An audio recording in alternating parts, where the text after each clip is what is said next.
because dead coach game. They had an old-time coach, Bobby Bowden, just died recently. They'll be playing for him. Oh, and really? So I'm going to go dead coach game, Florida State, winner. The world ain't all sunshine and rainbows. As there's a drive in a deep left field by Castellanos, it will be a home run. But it ain't about how hard you hit. And I'd hit out the park, no question, with all due respect. It's about how hard you can get hit. And you might need, at some point in your life, a little massage on your ass. And keep moving forward. How much you can take and keep moving forward. Hello, everybody, and welcome back to another episode of the Moving Forward podcast. Make sure to follow us on Instagram, Moving Forward Pod, FWD Pod, and then Twitter, same thing, Moving Forward Pod, FWD Pod, the TikTok, the Moving Forward Pod, and then I always post the YouTube version a little bit early, so you will see a new face today. I am joined by Nate Robbins. Nate, introduce yourself to the people. Hello, everyone. My name is Nate Robbins, a good friend of Jacob's, and happy to be here. Excited to talk some sports and others. My debut on the Moving Forward Pod. Couldn't be more excited.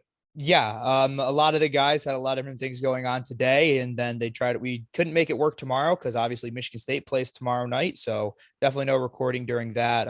My emotions will be at an all-time high. I think I have way too much invested in this team that I think I literally know nothing about. Like this is the least I've known about a Michigan State team, and I'm like super optimistic about this year. Yeah, I'm in the exact same boat. I literally, you texted me about doing this earlier today. I had to look up like the depth chart for the first time in a long time for Michigan State football. It feels weird. I mean, yeah, it's different. Yeah, it is different, but maybe different is good because I'm feeling a lot more optimistic than the last few years of Dan Antonio being the coach. So looking forward to that.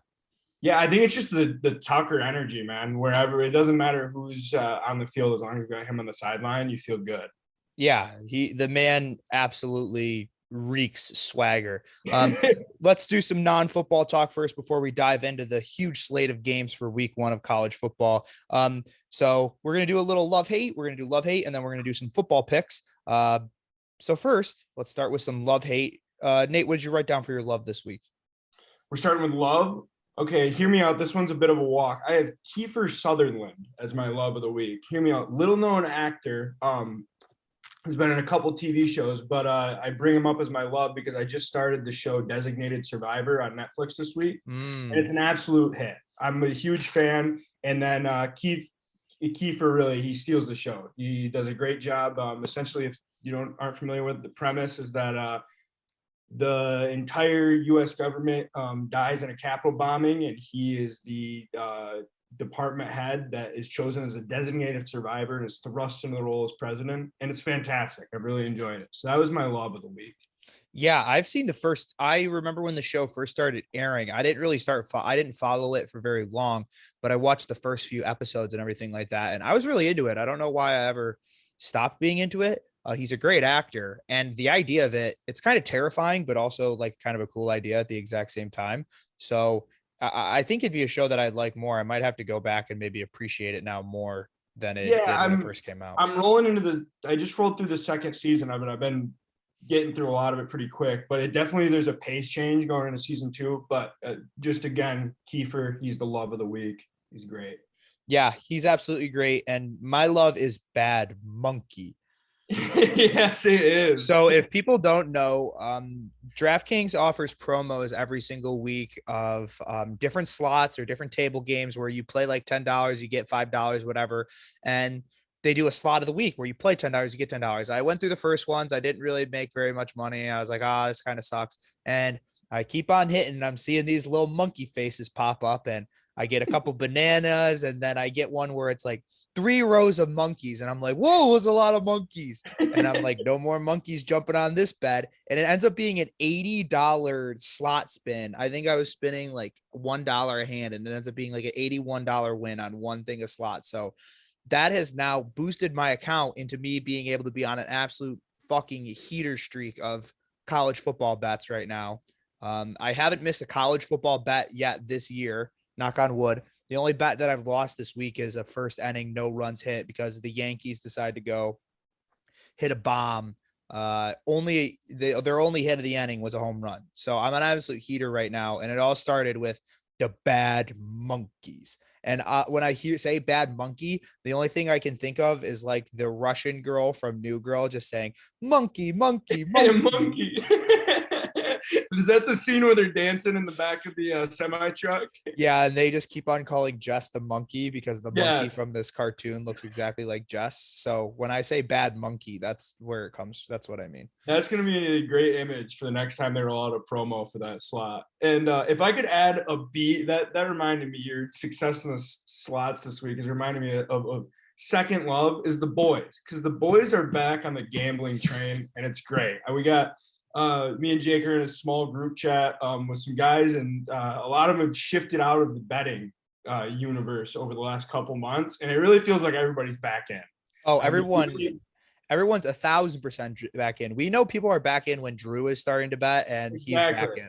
Yeah, that's when you see a text from Drew Vanderwall that's reading just played $10 on Mad Monkey to win 20, and it's just you can feel the energy through the phone, really. Oh yeah, it radiates energy, and I can't wait to be watching the game with a lot of the boys tomorrow. Nate won't be able to make it, but I'm excited to be watching MSU in a college bar because it's been a while since been able to watch any kind of game. So that'll be exciting. Let's move on to our hates for this week. My hate is being an adult. So yesterday I got off of work at 8:00 and I went over and I stayed at Elena's house, and I go outside and people are just casually drinking. Like, it's a Wednesday. It's the very first day of school, or their first day of school. And I was like, why do I want to send to Harper's so bad? But instead I'm just having a casual glass of wine on a deck and getting ready to go to bed by 10:00. And I'm just like, just sad. So I'm ready to rage and just go crazy because I'm not willing to admit yet that I'm done with college, and I will keep partying like I am a college student for at least one more year. Yeah, I can get fully behind the hate on being an adult. It is my first appearance, I guess I should say. I'm don't have a job. I'm going to law school right now. And yeah, I'm sick of it. I'm 2 weeks in and it's awful. I don't want to do all this work. I want to be able to get drunk and play video games on a Wednesday. That sounds way better than reading case books. Yeah, I 100% agree. The only thing that was relatively fun is I've gotten everybody into their house, like super excited, into Bachelor in Paradise. So we all watched episodes of Bachelor in Paradise. And this season has been electric for anyone who hasn't watched any Bachelor in Paradise. It's been probably like one of the best seasons I've ever seen. So it was kind of a shitty Bachelor and Bachelorette season. So I'm really happy that they're hyping up this Bachelorette or the Bachelor in Paradise season, because it's been really, really good. Okay, so I've always had a contention with Bachelor in Paradise. I've never watched an episode of it, and I've gotten moderately into Bachelor and Bachelorette. So you're saying it's a send? It's an 1,000% send. It takes all the crazy people who cause all the drama in the different seasons, and then also characters you really like, and they throw them into like a house together, basically like it's Love Island. But they do still do rose. Yeah. They still do rose ceremonies. They switch back and forth from guys giving the rose to girls giving the rose. Yeah, I think it's awesome. And there's people who like have been hooking up before the show even like starts because they're Bachelor famous, and then they see each other on the beach. It's awesome. Did I see a rumor that David Spade is the host of this as well? Or they've been alternating hosts every week. No way. So the first week it was David Spade, and then it was Lance Bass from NSYNC. And I don't know who's going to be the next host, but that's the first two hosts have been those two guys. So it's been really good. Lovely. Okay, well then I guess we can slide into my hate, and my hate is one-way roads, and I'm not hating them on the merit that they aren't efficient and don't improve traffic conditions. But I'm new to the city of Detroit, and I hate it. I turned the wrong way on a one-way road the other day, and I was fucking terrified for about 30 seconds before I could pull off into a parking lot. And now it's all I think about when I'm driving downtown is that, one, I have no idea where I'm going, so I'm constantly looking at my maps, and two, that if there's just a one-way road lurking somewhere ready to ruin my fucking day. Yeah, it's kind of like when we leave meet and we have to go down the one-way road, and that one time that I don't remember who it was, and they turned facing the wrong way on Grand River, or I believe it was Drew. Yeah. and you're already in a food coma, and then you make that decision. I just would see my life flash before my eyes. But one ways are tough. You got to really know the area and know it's a one-way street. Like I finally gotten used to like East Lansing, and there's a couple like small one-way streets. Like I can't even imagine living in like a big city like a Detroit or a Chicago. The amount of them would be absolutely insane. Like I'd be nervous constantly. The one good thing about this one way is it did get me to my destination. It got me to the parking lot that I used to walk to the law school. So I actually turned in just, going the wrong direction down the road. So So your served its purpose, but I sat in my car for about 30 seconds just contemplating what was going on.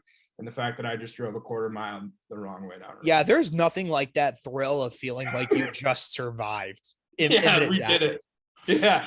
Like you're like, holy shit, like what the like shaking a little bit, like when a semi like gets a little too close into your lane, or like you feel like you're about to get cut off by somebody and you slam on the brakes and you have to veer to the side a little bit. Like that's the high I chase. Yeah, exactly. I had a big brake slam moment like a week and a half ago on the highway, and it really gets you revved up. Like I was in that moment, I would have been at peak performance in any athletic competition. Yeah, for sure. Let's shift our view to the athletic competition this weekend. We'll start off our first game. I got a lot of different games for tonight, but you guys won't hear this for tomorrow, so it doesn't matter. Just know Ohio State will cover in the first half spread. That's a for sure lock. It's for sure lock. Moving on to tomorrow, our Michigan State Spartans take on the Northwestern Wildcats, and Northwestern's favored by 3. The game's at 9:15. I know nothing about this Michigan State team. I know a lot of the players obviously brought in a lot of transfers, pretty much of almost a brand new team, but I'm hammering Michigan State money line to the max. I think I'm throwing a significant amount of money on MSU money line tomorrow. And I know it's going to bite me in the ass, but MSU all the way money line. Yeah, I already have 2 units out there on MSU money line, and my plan is to take just about whatever's left in my account, but right before the game, and just send it over, because I believe it's the Mel energy, man. It just feels good. I saw you retweeted a hype video today. I mean, every inch of my body is bleeding green right now. Yes, me too. Like I've not been. I think it's because like we literally couldn't go to any games last year. We could hardly party. We could hardly tailgate for any of them. But my excitement for this Michigan State football season's an all-time high. And I just wanted to ask you real quick, who are you hoping to see as the quarterback in week 1? Because I know Peyton Thorne had his struggles. A lot of people saying he looks a lot better. Or Anthony Russo, who I basically know nothing about. It's going to be one of those 2 guys. So who are you hoping to see tomorrow? Yeah, so I personally am hoping to see Peyton Thorne, just because, I've built a little bit of affinity with him, and I don't I'm not super familiar with Russo. Obviously, I've never watched the guy play. But with some of the stuff I've heard about Peyton Thorne in camp and stuff like that, it makes me nervous. That being said, I still want to see him. I think he's really good, and I think he was great in his playing time last year. So I'd be excited to see him out there tomorrow. That's what I'm rooting for. Yeah, me too. From everything I've seen is Anthony Russo is a little bit more of a gunslinger, a little bit willing more to take risks. And I don't know if that's something you really need in your very first game, especially in a game that's like, you're not like a super underdog. Like the only reason Northwestern is projected to win is because they're at home. Like if it was Michigan State at home, I bet you this line would be flipped. So I think you got to play it with safe. And I think Thorne knows probably the offense a little bit better. I'm really excited to see Kenneth Walker, the running back transfer from I forget where he went to college before MSU, like Vanderbilt or something like that, maybe Wake Forest, possibly. I think it was Wake Forest. Really excited to see this team. A lot of old faces. I think the D line is going to be nasty this year, so I'm excited to see that. We've had some struggle over the last couple of years getting pressure, but that usually was Michigan State's big thing, is their D line was good. So I'm hoping that it gets back to a good defensive line this year. Yeah, I don't know what I'm going to do when I don't see a Panashuk. There's still a Panashuk on the team. No, I know. That's what I mean. I don't know what I'm going to do next year. Okay. The dude's such a beast. I mean, Jacob's a freak. And then just another name to add that everybody's expecting a lot out of, but I'm putting my name to his right now to start the year, that I think he's going to be incredible, is just Jalen Naylor. I'm so excited to watch the dude play. I know he's obviously a highly regarded wide receiver, but I think he's going to exceed expectations. I just think this Michigan State offense is going to be so much better than last year. I think their running backs are explosive. I think that their offensive line is vastly improved. They basically brought back everybody from last year and brought in a couple different transfers and recruits. So excited for Michigan State, a team I absolutely love. Transitioning to a team I hate. The University of Michigan takes on Western Michigan on Saturday. I believe it is a noon kickoff for U of M against Western. They're a 17.5-point favorite. Western's been projected to win a lot of things that I've seen. Western is projected to win the MAC this year, or at least be one of the really, really good teams. So I'll start with my pick. I'm going to take Western plus 17.5 for the game, and maybe even sprinkle the money line a little bit. I might even like Western first half spread too. But yeah, I like Western. You know what? Scrap the first half money line. I'm just going to go with going to go with Western 17.5 plus 17.5. I think I like that. I'm going to stick with that. Yeah, I would ride out the exact same thing. I think it's probably too many points. Like you said, Western's projected to win the MAC. Western's been solid, or they were solid last year. It feels like a lot of points for a team that, what is this Michigan team going to look like this year? Like, I have no idea what to expect. Yeah, all I know is Aiden Hutchinson's supposed to be really, really good, and I don't really know who their quarterback's going to be. They lost Mackenzie Milton. I know he's on Tennessee now. I'll probably watch him play a little bit tonight, but I don't know. I don't know exactly what this Michigan team is supposed to be. They lost a lot of players to the NFL last year. They had a lot of really good players, and it felt like almost all of them decided to go to the NFL. So I don't really know what to expect from this Michigan team. Like, I know they have a couple good offensive linemen, obviously, a couple good defensive linemen, but I doubt the defense will be as good, and I don't think the offense will be great, especially to start the season. So kind of talking myself into the under too a little bit. I don't know what it's at. That was going to be my next point. Is I don't know what the line's at, but whatever the line's at, I wouldn't be surprised if this game goes under. Based on what to expect consistency wise from this team coming in to a new season, and having to replace a lot of pieces. I haven't heard a ton out of camp, but they do have a lot of holes that they got to fill in, work around new guys in positions. So under wouldn't shock me. Yeah, under wouldn't shock me either. I'm trying to find it. I can't really see it right. It's 67. Okay, yeah, we're hammering. Yeah, I'm going to add the under to my card too. So I'm going to give me, if I'm allowed to do a same game parlay on that, with the DraftKings Sportsbook, I'm going to take Western plus 17.5 and the under. Yeah, I agree. And honestly, it's always a little scary betting squad like Michigan. Betting against squad like Michigan. I know it's a lot of points, but my card might just have that straight bet under, and I might just ride that out and be a little afraid of the points. Yeah, that's not a bad idea either. Moving on, let's move on to Wisconsin and Penn State. Wisconsin on the road at Penn State. I believe it is a noon kickoff on Fox. Wisconsin has an absolutely electric quarterback. He was really good last year. He missed quite a few games, but he was really, really good. Played great, awesome in the bowl game. But also Penn State finished the year relatively strong last year. I think they finished second behind Ohio State. Right now, the over-under is at 50 for two teams who I don't think play the best defense. Right now, I don't really know where I would go with this game. I don't know if I love Wisconsin, especially on the road, Penn State's first game. So I'm actually going to go over 50 points for my pick in this game. I'm going to go over 50 points between Penn State and Wisconsin. I know usually it's a Big Ten bloodbath, a little bit less points, but I don't think these two offenses are really. I think the two offenses are really good, and I don't know about these two defenses. So I'm going to go over 50 points for me. Yeah, I like that pick. I think if I had to make a pick here, I think these two teams are super, super similar. There's no way this game isn't super close, right? Like it's gonna be a tight one, I think, regardless. So I'm just riding the value of the plus 190 money line with Penn State. So I think that's what I would take. I think the 5.5 point. If I was trying to be a little more sensible, I might take the 5.5 points, but I like the value at plus 190. It feels like too high of a money line. I think this Penn State team's really good. And I don't see any way this game's not close. I'm riding the value. Yeah, I agree. I was wrong though, correcting myself. Wisconsin is at home. So I was a little wrong there, but it makes me like that 5.5 a little bit more for Wisconsin, but I'm still a little nervous. So I'm going to stay away, but I do like the overs value there. So I'm going to go with the over. Moving to the next game, we're going to go Alabama and Miami. The game, it is at the Chick-fil-A kickoff. I'm pretty sure that it's at a neutral site. I don't think it's in Alabama. It's at the Mercedes-Benz Stadium in New Orleans. So it is Alabama versus Miami. Alabama dropping 19.5 points on Miami. Miami, the 14th ranked team in the country, laying 19 to an Alabama team who lost so many players to the pros last year. I don't know what the first half spread's going to be. But I feel like I could almost feel Miami or Alabama coming out slow.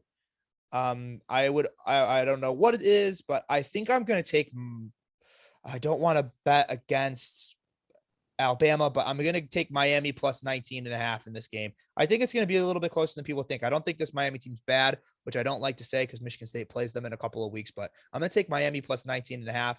I like Derek King. I think he's an awesome quarterback. He had his season canceled a little short last year. This is his last year. He was a great quarterback for Houston for a long time. I like him on Miami now. So I'm going to go Miami plus 19.5. I like it. I understand your rationale. There's something that needs to be addressed when the number 1 team in the nation is a 19.5 point favorite over the number 14 team in the nation in week 1. I mean, this Alabama and mind you, they graduated like half of their team. It's the monopoly of Alabama over college football is getting very intense. And that's why I would just ride the 19.5, minus 19.5, ride it with Alabama. Expect them to be great again, expect nothing less than excellence and Saban to win another national championship. And I just refuse to bet against it, regardless of the total. Yeah. What was your official pick for that game? Sorry, I missed it. Minus 19.5, Bama. Okay, well, we'll go against each other in that one. Yeah, I guess so. But also, I will say is if you had to force me to make a pick, it's minus 19.5 for Bama. But I mean, it's not the greatest pick on the planet. That's a lot. It is a lot of points. It is the number 14 team in the nation. I mean, we got to put some sort of sanction on Bama for a couple of years just to bring them back down. I agree. And I'll also stand by the fact that it's really, really hard to pick the first week of games because you haven't seen any of these teams play anybody, like except for the rare occasion where like the teams play in like week 0 and you kind of have an inkling of what they're going to be about, like Nebraska. Like I'll be fading Nebraska like the rest of the year. So it's like small things like that, like you learn, but in week 0, it's really hard to bet. Moving on to the next game, Indiana, Iowa.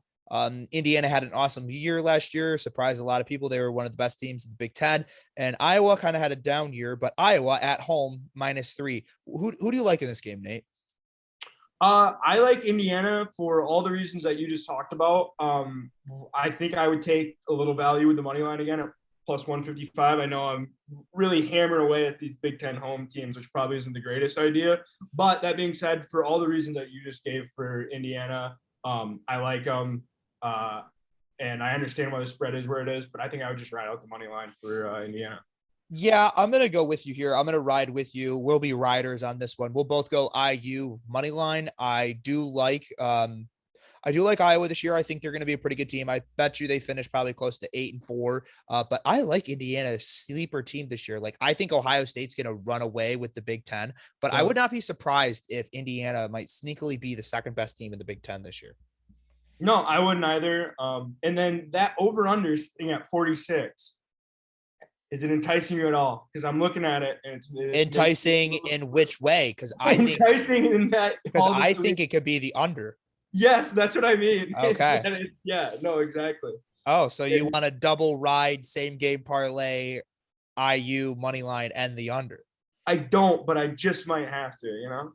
All right, I'll put down in our picks possibly the under. Am I coming down to the last minute? I do really, you know what? I'm going to stick with IU money line. I really like IU, and I don't know what any of these offenses or defense are going to be. So I think avoiding over-unders, especially in this first week of the season, is kind of a good idea until you kind of have a little bit better of an idea of what these teams are. Speaking of a game, yeah, or if it's FIU under 49 tonight, which is going to hit, and my parlay is going to win me $130. Okay, besides that, moving on. I thought that this was LSU. I thought it was LSU Texas again because they did play each other the opening 2 years ago, but it's actually Louisiana. Louisiana being the 23rd ranked team in the country facing off against Texas, the 21st ranked team in the country. I believe the game is at a neutral site somewhere. Texas Memorial Stadium. So it is a game in Texas. Louisiana is traveling. I believe that this game was supposed to be a neutral site, and then that ended up being moved because of something to do with Hurricane Ida, I Yeah. believe, because I believe the Raging Cajuns were supposed to be at home. But sounding a little crazy, plus 280. No, I know. I like Louisiana. I don't think Texas is back, and I'm going to go with my big upset play is I will be hammering +9 for Louisiana, and I will be sprinkling the money line of Louisiana at plus 280. Yeah, I'm right with you. Texas is not back. I don't know when they're going to be back, but it doesn't feel like anytime soon. I will probably stick with just a +9. Money line might scare me off a little bit. I don't know if I'd sprinkle there, but I'm +9 Louisiana all the way. Yeah, it's really hard because I don't know anything about these teams. I don't research very many of these teams. I'm going a lot off of gut instinct in this first week, and that it's kind of terrifying. But well, that's the thing with college football is it's not like the NFL where we get like a good barometer like of training camp stuff and of preseason and keep a lot of things hush hush in college football. Yeah, very hush hush, and that's what makes it difficult. So you kind of just gotta ride the sentiment that Texas there's not back. Yeah, like if they were maybe ranked as like a team higher in the top 25, then maybe I'd think about it. But no, I don't think they're back. Agreed. So I'm going to go with Louisiana. Moving on to probably the best opening day game we've had in a very, very long time, if not the best. Number 5, Georgia versus number 3, Clemson. Sure. Clemson -3. This is an absolutely huge game. It's going to be college game day, one of the best games. I know a little bit more about this Clemson team than I do about this Georgia team, just because I watched Clemson a little bit more last year than I did Georgia. But that being said, I know a lot of people are probably going to think this Clemson -3 is a little sexy. I'm actually going to take Georgia money line in this game. That is my pick. I'm going to go Georgia money line. I don't think that the points are really that much of a value here unless you are taking Clemson to be the winner. I think that 3 points is not enough. So I'm going to get the plus 130 on the Georgia money line, and I'm going to stick with that. All right. I like it. I will say, just as a note, how the hell do you pronounce the last name of the quarterback for Clemson? Because I've been staring at it since I don't know when I learned about him a couple weeks ago or something. I saw an article and I didn't look it up, but my God, is it Uiagalelei? DJ Uiagalelei. Yeah, that's a tough one, and that's why I'm saying I have to take the -3, and I'm going with Clemson because their quarterback's got a great name. So we're just taking the great name pick and the -3. But in all seriousness, I do know he's a hell of a quarterback. I'm big fan of Clemson's program for obvious reasons. And just a little shout out for anybody with inside information, but fuck the Bulldogs, fuck Noah Graham. So there we go. Oh, okay. Yeah, no, I know. I didn't know that I was going with Graham on that one. All right, moving on to the last game. A team that's actually has played one game. They won last week against Hawaii in convincing fashion. LSU is taking on UCLA. UCLA is currently an underdog, 2.5 points. I don't know much about these teams. UCLA obviously had a pretty big letdown, or LSU had a pretty good letdown year last year after winning the national championship 2 years ago. They lost a lot of their players. They had some guys sit out due to COVID. I don't really know what to think of this LSU team, but all I'm going to say is go Tigers. And I'm going to take LSU -2.5. I don't think UCLA is legit. I think that this line is way too small. I think this might actually be a blowout. There's a pretty good chance that I kind of flex this game and move it to maybe 3.5 points to get a little bit better of odds later on. But just know that my pick will be LSU, and the money line will be anywhere from 2.5 to 3.5, maybe even 4 points for me. Yeah, I really like that flex call. I agree. I'm in on LSU here. I understand the merit behind having one game under their belt already for UCLA. Obviously, they won in big fashion against Hawaii, but it's also Hawaii. Never known to be a great team. Great mascot, though. I think, what are they, the Rainbows or something like that? The Rainbow something or whatever. So it's something wild. Yeah. But yeah, I agree. I like LSU here. And I think that the line may be giving a little too much sway to having one game under their belt against Hawaii for UCLA. So I think Vegas might be messing this one up a bit. And so I would agree on that flex option to slide that up. Yeah, I like that a lot. Should we talk about Notre Dame, Florida State at all? Because it's the Sunday night kind of capper.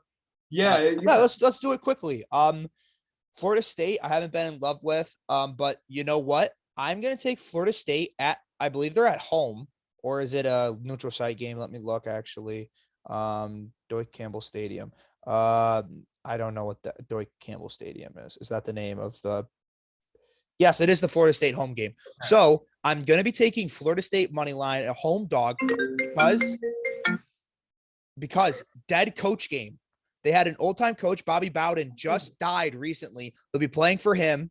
Oh, And really? so I'm going to go dead coach game, Florida State winner. This is why you're the best in the business. This is why you're the only guy I'll work with when it comes to this kind of stuff. That's an absolute excellent journalistic pickup. I'm riding your pick all the way out. Dead coaches. It's the biggest rallying force you can possibly have. It's dead coaches and dead mascots. Yeah, top two. Absolutely. Dead mascots slightly higher, I would say. Yeah, it is. Yes. So was this just an older dude who'd been coaching there for like he years? He was like their coach when they were like the really good teams when they were winning national championships. Oh like, my gosh. He was like their coach. That's all I need to hear. Absolutely. I'm in on the pick. I hate it because I think that this Notre Dame team is pretty good. They've been getting better and better each year. Like they had a pretty decent year last year, but I'm going with it. No, why not? I was mentally preparing my way to tell you that I was going against you, but I can't because it was the dead coach game that I brought up at the last point. So you caught me. Yeah, I caught you. But we're going to be doing our now mortal locks. You can pick.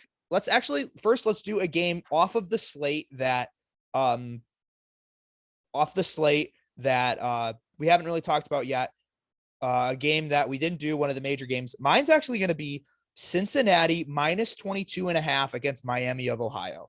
That's going to be my pick this week for games that we didn't talk about. It's not my mortal lock. I do like this game a lot. I will be betting it minus 22.5. I know it's a lot of points, but it's Miami of Ohio. Never been a really good football school. It's an in-state rivalry. So Cincinnati's probably going to have more fans there than Miami of Ohio. I believe they're at home anyway. So it doesn't really matter. And Cincinnati is the number 8 team in the country. And if they want to make the college football playoff, they're going to have to impress. They're going to have to score a lot of points on these teams and really beat them down. So I'm going to go with Cincinnati minus 22.5. I like that pick. Brought back the same quarterback, running it back with him. So that'll be great. Obviously in week 1, having a returning quarterback's huge. I believe it's Desmond Ryder, I think. Anyways, but yeah, I like the pick. And when did Cincinnati get so good is the real question, but they absolutely are. And they're absolutely. I just wish Michigan State could have found a way to get Luke Fickell to be their head coach when they were doing a head coaching search a couple years ago. Very fair. If they didn't get screwed by D'Antonio leaving so soon, I think they could have gotten Luke Fickell, and I'm mad that he's not the head coach, but I do love Mel. I think you're all nothing but love to Mel, but Lou, he's a miracle worker. That's for sure. He is. Okay. So, so this is just this isn't our lock. This is not our lock. Okay, I'm going to apply the same line of logic that I'm going to use for my lock to apply it to this game, which is the week 0 game, and that pulling these lines down in favor of the week 0 team. So San Jose State is 1-0 playing against number 15 USC. USC is minus 14, and I believe it's just a rout. USC is they're a great team, 15th ranked in the nation. San Jose State, 1 win under their belt. And I think those wins early in the season push Vegas to slide too many points their way. So I think that's an error in the line, and I would like to take advantage of it.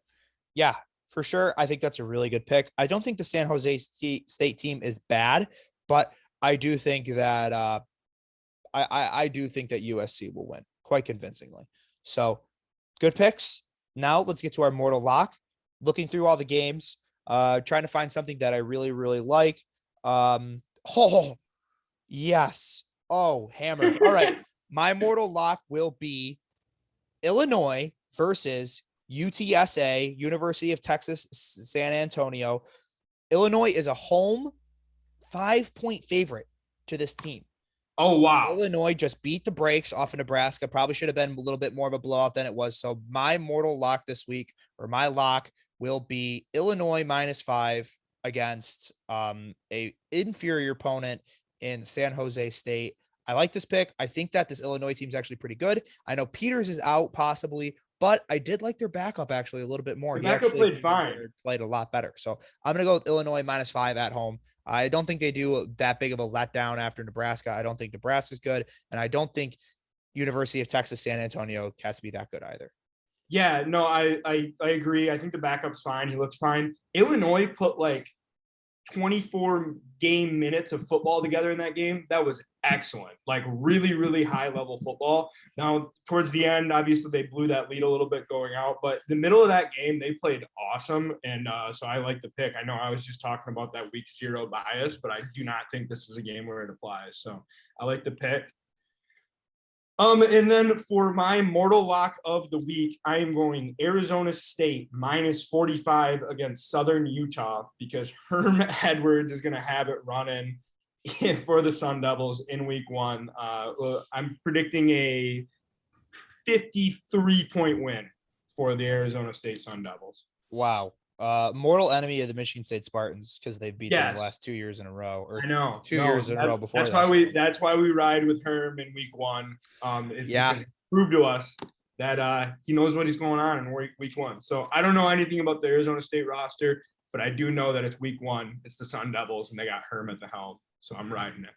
Yeah, I agree. I don't know if I can lay that 45 points, but it's a big number. It's a big number, but it's a real big number. Thank you to everybody for listening. This was our first week 1 preview. We'll probably, as this gets going and there won't be so many Friday games, we'll be able to work out a little bit more in the schedules where we have more people on to be able to talk about these games. We'll do less games, but this week just had an absolutely stacked card. It was still a shorter episode. So hope you guys have enjoyed our love-hate. I hope you enjoyed our picks.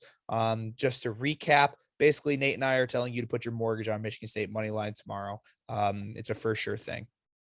Yeah, there you go. Thanks for having me, Jake. I appreciate it. Yep, no problem. Thank you for hopping on and helping me out. Of course, you'll follow us on Instagram and Twitter, Moving Forward Pod, FWD. There's still 1 day left in that poll, so go and vote for who you think wins. The loser will do a drunk NFL combine and have to post that on Sunday. So that would be a good one. I kind of pandered to the people of Michigan, Michigan State and Michigan people. It's not paying off for me. I think Sean's going to walk away with this one, but as long as I don't lose, keep voting for me. Of course, you can find us on TikTok, the Moving Forward Pod. We've been posting funny stuff on there. You'll find that video of that workout, drunken combine on there too. And of course, our YouTube, where you will see this early. It is Loth 11. Make sure to watch that there. So take our picks. We'll tweet out our picks as we go this weekend. I'll make sure to tweet them out. The 12 o'clock, 3:30 updates. So follow us on Twitter. Mine's at Jacob Loth 11. Nate, what is your Twitter? Twitter at Nate-Robbins 3. Yep. And then of course, Instagram as well. You can find us there. I'll make sure to tag Nate in this episode tomorrow. So give him a follow. He'll be on more episodes along with all the other boys from Michigan State. So until next time, peace. The world ain't all sunshine and rainbows. As there's a drive in a deep left field by Castellanos, it will be a home run. But it ain't about how hard you hit. And I'd hit out the park, no question, with all due respect. It's about how hard you can get hit. And you might need, at some point in your life, a little massage on your ass. And keep moving forward. How much you can take and keep moving forward.